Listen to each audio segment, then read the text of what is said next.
বৃহস্পতিবার ঘুগনি করবো ভেবে রাত্রিরেই মটর ভিজিয়ে দিয়েছিলাম। সকালবেলা মেয়েকে স্কুলের গাড়িতে তুলে দিয়ে এসে তৈরি করে ফেললাম ঘুগনি, আর তার সাথে লুচি। নিরামিষ রান্নায় বেসিক যে মশলাগুলো লাগে, যেমন আদা, কাঁচা লঙ্কা, টমেটো বড় বড় করে কেটে মিক্সিতে ভালো করে পেস্ট করে নিলাম। আর মটর আমি রাত্রিরে ভিজিয়ে রেখেছিলাম। আমার 3 লিটারের কুকার, সকালে সেটাতে 3টে সিটি মেরে নিয়েছি। প্রথমে ময়দাতে নুন তেল দিয়ে ভালো করে মেখে নিয়েছি, তারপর একটু একটু করে জল দিয়ে ভালো করে মেখে রেখে দেব। লুচি ঘুগনি কিন্তু আমরা রাত্রিরেই খাবো, কিন্তু শীতের রাত্রিরে না রান্না করতে খুব আলস্য লাগে, তাই সকালবেলায় এই কাজটা করে রাখলে বেশ নিশ্চিন্ত থাকা যায়। এই যে এইভাবে ভালো করে মেখে নিয়েছি, এইবার চাপা দিয়ে রেখে দেব। আর ঘুগনিতে যে ভাজা মশলাটা দিই সেটা তাওয়ায় একটু সেঁকে হামানদিস্তাতে গুঁড়ো করে নেব। গোটা গরম মশলা, জিরে, এলাচ আর দারচিনি। ভাজা মশলাটা আমার যখন যতটুকু লাগে আমি তখন ততটুকুই গরম করি, আগের থেকে করে রাখলে এর গন্ধ উড়ে যায়।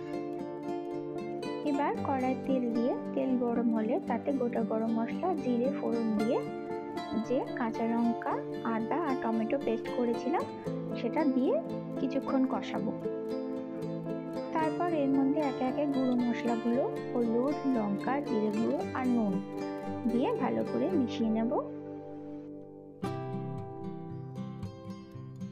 তারপর ওর মধ্যে দিয়ে দেবো বেশ খানিকটা কোচানো ধনেপাতা।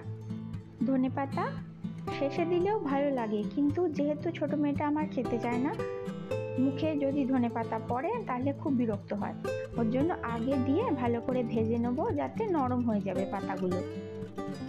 এই যে কুকারে সিটি মেরে নিয়েছিলাম, মটর সেদ্ধ হয়ে গেছে। এবার সবটা দিয়ে দেবো, দিয়ে ভালো করে ফুটতে দেবো। নিরামিষ মশলা দিয়ে আমি খানিকটা সয়াবিনের তরকারিও করেছি। স্কুল থেকে এসে যদি শোনে ঘুগনি হয়েছে, তাহলে আমার ছোট মেয়ে মোটেই সয়াবিন খাবে না, তাই ওর জন্য কটা লুচি ভেজে রাখলাম। কড়াই তেল গরম হলে বেলে নেওয়া লুচিগুলো একটা একটা করে ভেজে নিলাম। আমি কিন্তু বেকিং পাউডার, খাবার সোডা কিছুই দিইনি। বাচ্চারা খাবে, রোজ রোজ ওইসব দিয়ে খাওয়ানো ঠিক না।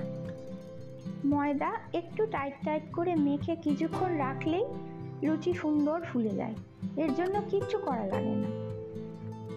হ্যাঁ, তবে তেলের টেম্পারেচারটা একটু নিজেকে বুঝে নিতে হবে। তেল যদি ঠান্ডা থাকে তাহলে লুচি একদমই ফুলবে না, আর যদি বেশি গরম হয়ে যায় দেওয়ার সঙ্গে সঙ্গে পুড়ে যাবে। তাই প্রথমে তেলটা হাই ফ্লেমে রাখতে হবে, পর কমিয়ে মিডিয়াম করে দিতে হবে। এইভাবে সুন্দর লুচি ভাজা হয়ে যাবে, সব কটা ফুলবে। বেশ খানিকক্ষণ ফোটার পর ঘুগনিটাতেও কালার চলে এসেছে। ঘুগনি যদি খেতে ইচ্ছা করে তাহলে এইভাবে বানিয়ে নিও। আর হ্যাঁ, ওপর থেকে ভাজা মশলাটা কিন্তু ছড়িয়ে দিও।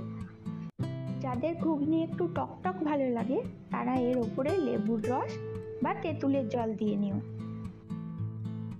যার যেদিন সুবিধা সেদিন বানিও, তবে সাবধানে বানিও।